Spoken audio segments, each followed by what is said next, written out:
बाह्येषु दशेषु वास्तुषु ममत्वम् उत्सृज्य निर्ममत्वरतः स्वतः संतोषपरः परिचित परिग्रह जुरतः। बाह्य एवं अंतरंग परिग्रह, धन दान इत्यादि क्या है? बाह्य परिग्रह। धन दान, हाथी घोड़ा, समझे? ये 10 प्रकार के जो बाह्य परिग्रह, 14 अंतरंग परिग्रह। ये न परिग्रहों को त्याग कर देना। क्या है? परिग्रहों को त्याग करना। कहाँ तक कहते हैं कि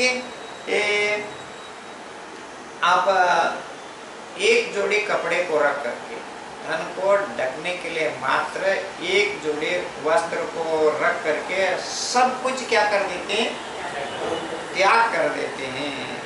बाह्येषु दशेषु, बाह्य 10 परिग्रह, दासी दास कुप्पे, है ना, हाथी घोड़ा, ये सब बाह्य परिग्रह।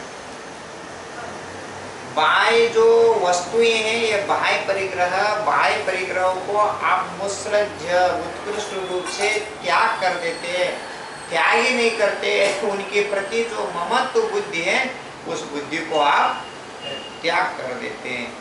स्वस्थ संतोष परः, अपने में संतोष रखते। भोजन में जो मिला मिला, नहीं मिला नहीं, रहने के लिए रूम मिला नहीं मिला, शास्त्र मिला नहीं मिला, तो इस प्रकार वो अपने साधना करने लगते हैं कि परिग्रहों को त्याग करके वह अनुमति त्यागी नहीं, वो परिचित परिग्रह त्यागी। परिचित चित्त कहा, चित्त में भी परिग्रह नहीं होना चाहिए। परिग्रह की मूर्छा हाँ बताए, तत्वा सूत्र में मूर्छा परिग्रह। कुछ नहीं आपके पास, फिर भी आपकी आकांक्षाएं बहुत है। क्या है? आकांक्षाएं बहुत है। मैं भी ऐसे बड़ी गाड़ी लूंगा, ऐसे ये करूंगा। ये एक भिखारी है, क्या करता था? डेली भीख मांगने जाता,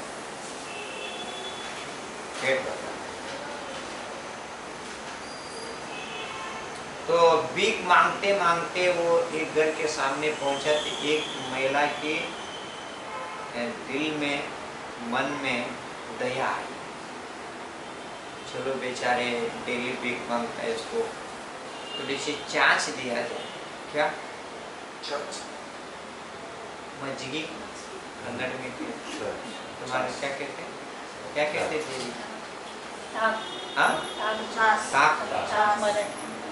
मराठी में थे, मराठी में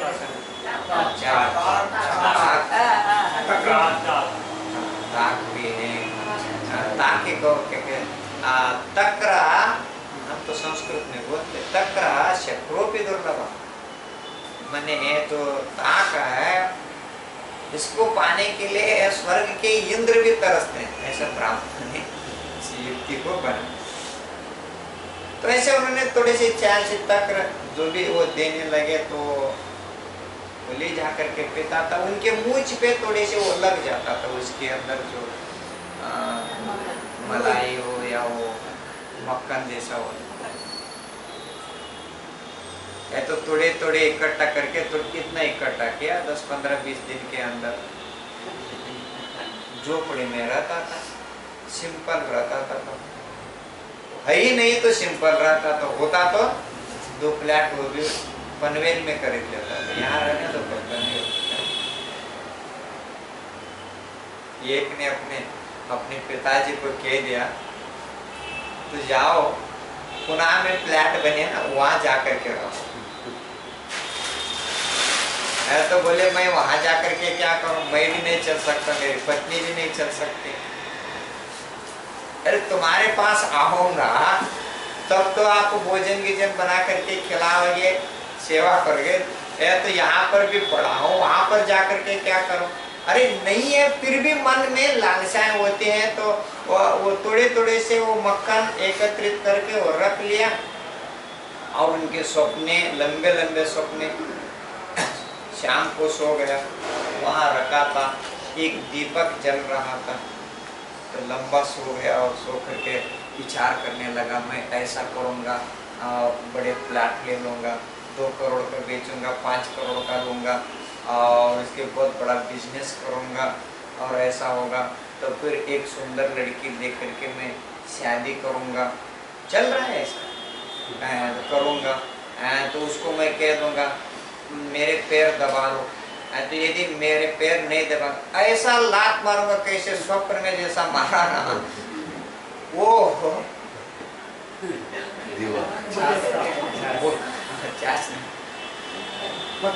मक्खन का जो कटोरी वो दीपक के ऊपर गिर गई, दीपक के ऊपर गिरते वो आग पकड़ गया, तो झोपड़ी ते झोपड़ी भी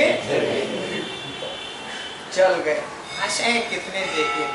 हाँ, तो मनुष्य को कुछ नहीं होता है तो एक दुख जिसके पास होता है उसको अलग प्रकार के, जिसके पास नहीं होता पानी का दुख, और जिसके पास नहीं होता वो पानी के लिए दुख, और जिसके पास है उसकी सुरक्षा के लिए पानी का दुख। हाँ, महाराज काय को गेट पर रखवाली करेंगे, उनका न चप्पल है न कुछ है, तूने ला करके वहाँ छोड़ करके तुम किसके ध्यान करते हैं अंदर? अरे भाई आज ही तो नए नए चप्पल लाए हैं, कोई ले करके नहीं, देख करके आओ क्या है देख कर, अरे परिग्रह होगा तो उसके बारे में आप सोचेंगे। इसी प्रकार ऐसे मूर्छा परिग्रह, मूर्छा भी आप उसके प्रति आसक्ति हो, तो सब लोग कहते हैं कितनी जगह चाहिए, लास्ट में कितनी जगह देते हैं शरण? नहीं नहीं, अब 6 फीट वाले कोई नहीं है, बोलते कितने 5.5 ज्यादा 1 इंच 1.5 इंच ज्यादा दे देंगे, समझे? तो आपको वहाँ उतने वो बनाएंगे, जिसको गाड़ते हैं ना उतने ही खोदते हैं, तो ऐसा नहीं 1 इंच भी ज्यादा, 1 इंच में तो दूसरे के खेत में जाएगा ये, तो इसीलिए अपने खेत में इतने लेकर के उसको गाड़े। जलाते समय आया नंगा, बीच में क्यों दंगा करते हैं? तो इसी प्रकार आते समय भी नग्न उत्पन्न हुआ है और जाते समय भी नग्न उत्पन्न हुआ है। शायद कुंत आचार्य जी बहुत विशद रूप से इसको जानते होंगे, इसीलिए नग्गो विमुख मोग्गो कहा है। क्या कहा? नग्न ही मोक्ष का मार्ग है, अंतिम में सब छोड़ना है, तो जोड़ना किस लिए? क्या जोड़ना किस लिए? तो यहाँ कहते हैं मूर्छा भी परिग्रह है, आसक्ति भी परिग्रह। आपके पास रखने पर इतने दोष नहीं लगता हुआ होगा, परंतु आप उसके लिए सोचते हैं, उनके संरक्षण करने में जो विचारते हैं उसमें जितने पाप लगता है उतने पाप नहीं लगता। इसीलिए कहा है पहले अपने अंतरंग से, चित्त माने अंतरंग से आप 10 बाह्य परिग्रह 14 अंतरंग परिग्रहों को छोड़ो, तब आपका परिग्रह त्याग प्रतिमा होगा। अब अनुमति त्याग प्रतिमा, आप यहाँ तक आपने अनुमति देता था, क्या क्या अनुमति देता था? आपने अपने परिवार में आपसे जो जन्मे जो संतान है, या आपके परिवार में भाई बहन है, क्या कोई समझे, तो उनका आप पहले अब तक क्या ना अनुमोदन देते थे। पूछा जाता था आप बड़े हैं, इसकी शादी तो करो, तो सारे अनुमति देते, किसी चीज के लिए अनुमति देते थे, परंतु अब अनुमति भी आप नहीं दोगे। अनुमति त्याग 10वें जो प्रतिमाधारी बन जाओगे, अथवा जो है वो किसी प्रकार के अनुमति आरंभे वहाँ परिग्रहे वैविहेकेषु कर्मसु, बताया देखिए वैवाहिक क्रिया, जो भी घर संबंधी जो आप बड़े तो मैंने एक दृष्टांत सुना था, जब तीर्थंकर जो ग्रस्त अवस्था में रहते हैं, घर में रहते हैं,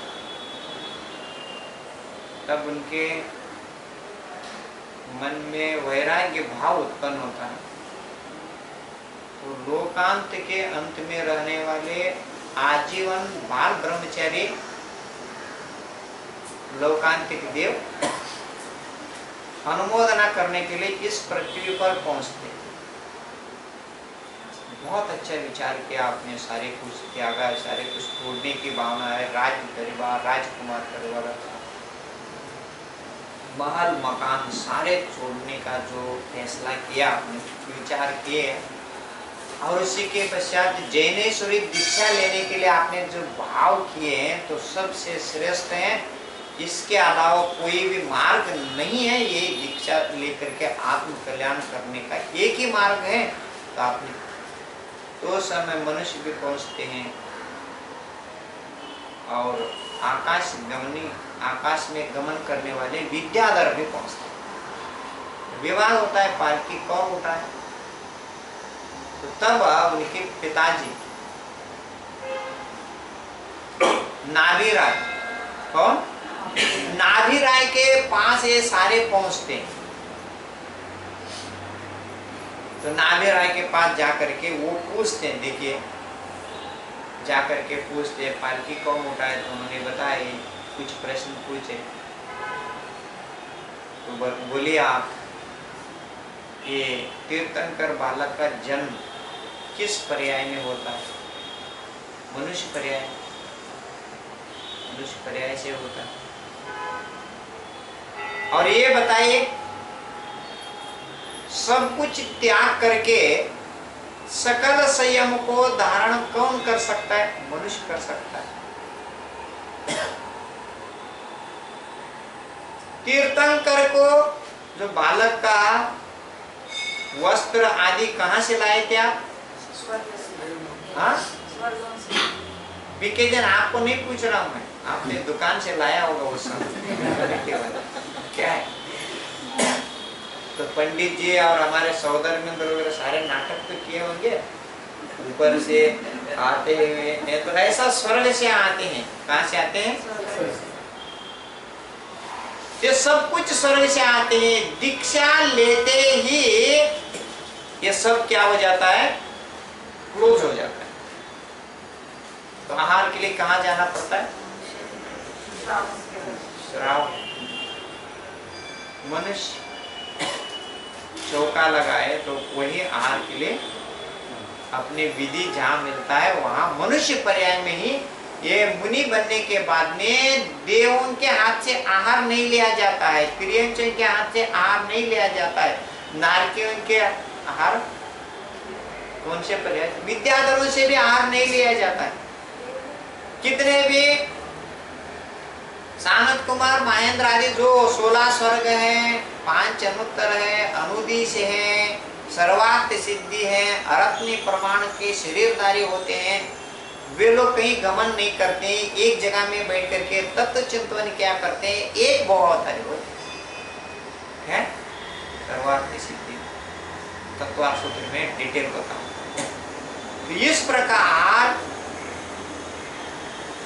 जो देव है, विद्याधर है, तो इनके आहार नहीं होता, इन पर्यायों से मोक्ष नहीं जाया जाता है। और ये सकल संयम व्रत को धारण नहीं कर पाते हैं। कौन करते हैं? तो बोले मनुष्य। तो ये पालकी उठाने का परम सौभाग्य किनको है? मनुष्य। केवल ये बता रहा था, वह अनुमति लेने के लिए गए। कहा? आदिनाथ भगवान जी के मन में जब वैराग्य उत्पन्न हुआ तो उस समय इनमें लड़ाई हुई और ये सारे इसके विवाद को सुलझाने के लिए नाभिराय के पास गए। ये तो फिर यहाँ पर अपने परिवार में जो व्यक्ति जो ये 90 तक, कौन कौन से 90 पर्यंत, दार्शनिक प्रतिमा, व्रत प्रतिमा, सामायिक प्रतिमा, प्रसोदोपास, सचित त्याग, रात्रि भोजन त्याग, ब्रह्मचर्य प्रतिमा, आरंभ त्याग प्रतिमा और परिग्रह त्याग प्रतिमा करके 9 को पार करके 10वें में गया है।